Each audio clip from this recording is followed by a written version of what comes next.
It's time for us to take a walk, but it's a very special walk. You will leave the house with back pain, but after this walk, your pain will be gone. Let me now show you how to take a spinal stride. Daily activities activate an area of the brain that leads to a flexion response. If you see somebody in a flexed position, they are standardly aging incredibly rapidly. What we want to do is take our walk to provoke a region of the brain called the nucleus cunatus.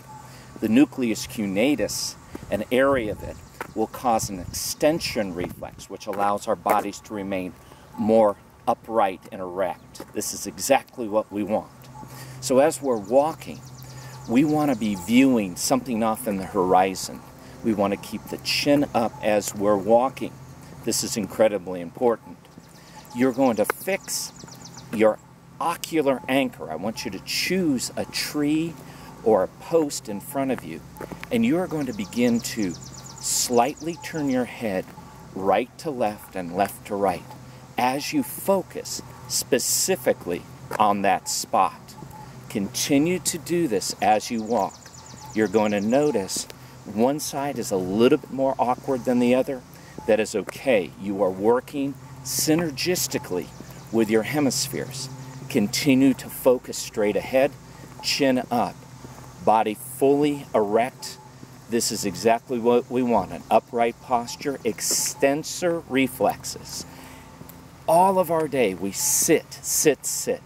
Technology, cars, occupational, all of these things provoke that flexion response. This is a very, very bad position to be in. Accelerated aging, large amounts of arthritic change. Continue to focus on your ocular anchor, turning your head right to left, left to right. Huge opportunity. We're coming down a hill. What we want to do when we're proceeding down a hill is really provoke that extension mechanism or that extension reflex. Here's how we do it. Instead of having our ocular anchor directly in front of us, just like we've been doing on the straight patterns or the straight field, what we're going to begin to do is raise our ocular anchor vertically. So we're going to take a look at something higher up, a tree, maybe the top of a tree. We're going to hold that ocular anchor right there, and we're going to shift our weight back onto the heels. We want to lean back. We want to lean that center of gravity back as we're going down the hill. We want to focus high on that treetop as we move forward down the hill. This is a huge opportunity to activate that nucleus cunatus, that extensor mechanism. Remember, everything we do is flexion. Everything is falling forward. This is where we decay rapidly. So take advantage of walking down. The worst thing we can do is walk a hill forward.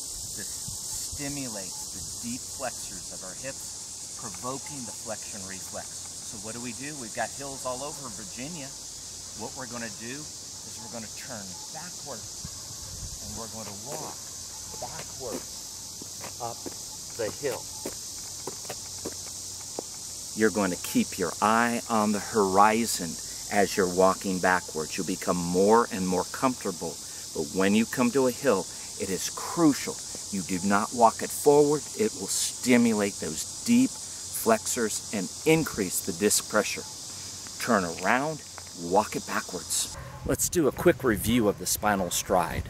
When we're on flat grounds, we're going to focus on a spot at least 19 to 20 feet away from us. We're going to fixate on that spot. We're going to keep our chin up, and we're beginning to turn, rotating the head back and forth, back and forth.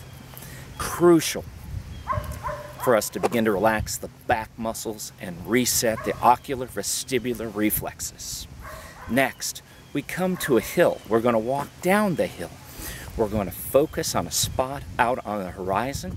We're going to anchor our eyes, but we're going to bring them vertically above the horizon. And we're going to let our weight shift backwards onto our heels. We want to provoke that extension mechanism, that upright mechanism in that portion of the brain called the nucleus cunatus. The most important part of our spinal stride is when we come to the foot of a hill. We have to turn around and walk that hill backwards. When we're going uphill, we must do it backwards, stimulating the gluteal muscles, stimulating the hamstrings and the calf differently. But it also allows our deep flexors, our deep groin muscles to be stretched and relaxed, dramatically reducing the pressure of our lumbar discs.